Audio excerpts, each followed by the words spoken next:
कसं वाटतंय आता तुम्हाला? आता सांगा. कसं वाटतं? म्हणजे चांगलं वाटतं. चांगलं वाटतं. खुश आहात तुम्ही? खुश आहे. एकदम मस्त. मस्त. छान. छान. तुम्हाला ताई कसं काय वाटतंय आता? म्हणजे मला आता रिसेप्शनला आल्यासारखं वाटतंय तुमचं. हां, आणि आता काही वेळात हे सगळे येऊन अहेराची पाकिटं देतील आणि दोन्ही भूमिका माझ्याकडे असल्यामुळे मी पाकिटं घ्यायला कधी इथे बसेन कधी त्या बाजूला बसेन. सासरे भाऊंना विचारायचे. सासरे भाऊ नमस्कार. सुनेकडनं तुमच्या अपेक्षा काय? तिने का आम्हाला सांभाळायचं. हां, तुमचं काय म्हणणं आहे याच्यावरती? हो, सांभाळणार शेवटपर्यंत.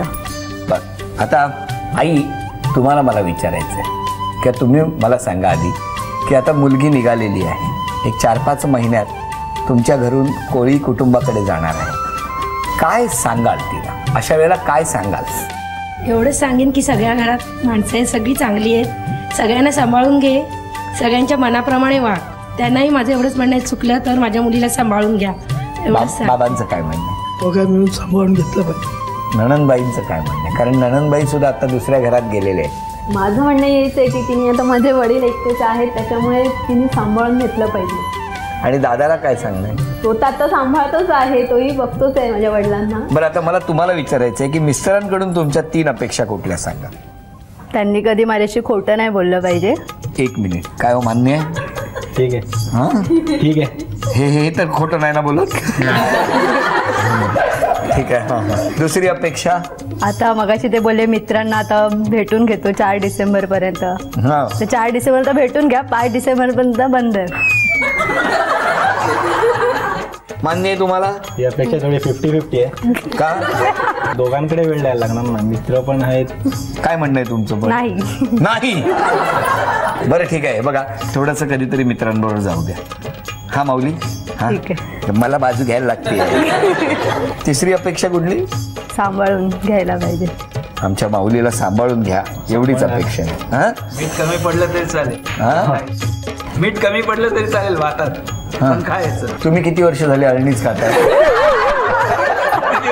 काकी काकी काकी, बरं झालं सांगितलं. तुमच्या 3 अपेक्षा सांगा आमच्या ताईकडून. माझी अपेक्षा एक अशी आहे की तिथे सगळ्या माझ्या फॅमिलीला मिळून मिसळून राहावं, एक त्यांना सांभाळून घ्यावं सगळं. मान्य आहे?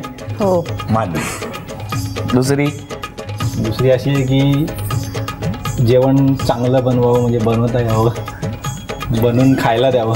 म्हणजे ठीक आहे, बनवणार आणि स्वतःच? आम्हाला खायला द्यावं. अच्छा, तुम्हाला? हां. फक्त मिठाचे डबे आणून ठेवा. तिसरं? दुसरी म्हणजे ॲक्च्युली मला थोडं मित्रांबरोबर वगैरे जाऊन द्यावं. देवा, मीच मध्ये अडचणीत आलोय. काय हो, ही अपेक्षा मान्य आहे की नाही? नाही. आता या ठिकाणी एक छोटासा खेळ, एक गंमत म्हणून, आणि तो आहे खऱ्या खोट्याचा. नांदा सौख्य बरे, खरं आणि खोटं याचा हा सामना बघूया कसा रंगणार. या खेळासाठी थोडीशी रचना बदलण्यात आलेली आहे. आता नणंदबाई आणि आमची ताई जी लवकरच वहिनी होणार ती त्यांच्या बाजूला बसलेली आहे. मी एक विधान करणार आणि मग त्या विधानावर खरं खोटं जे काही मनातलं उत्तर आहे ते द्यायचं आहे.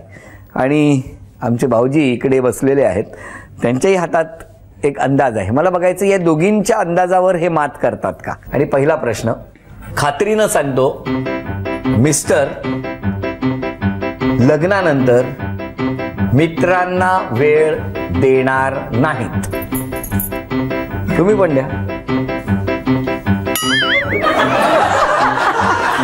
बरं, आता पुढचं विधान, ताई लग्नानंतर उशिरा उठली तर त्या गोष्टीचं स्वागतच होईल.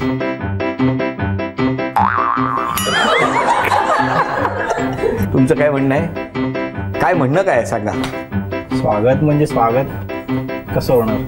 म्हणजे उशिरा उठली तर चालेल ना? असं कसं? असं कसं म्हणजे माझ्याशी काय भांडण आहे? हां, मग तुमचं म्हणणं काय आहे? लवकर उठायला पाहिजे. लवकर उठायला पाहिजे. तुमचं काय म्हणणं आहे? लवकर उठायलाच पाहिजे.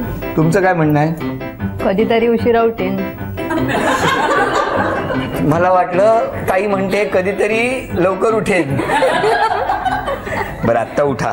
हां, थोड्याशा गमती, थोड्याशा गप्पा, थोडंसं खरं थोडंसं खोटं, मन सांभाळत सांभाळत रंगलेला हा खेळ आता आपण पुढच्या टप्प्यावरती घेऊन जाणार आहोत. झी मराठीकडून या दोघांनाही त्यांच्या सुखी संसारासाठी शुभेच्छा देऊया आणि त्याचबरोबर देऊया हा आहेर. ताई, नांदा सौख्य बरे, नांदा सौख्य बरे.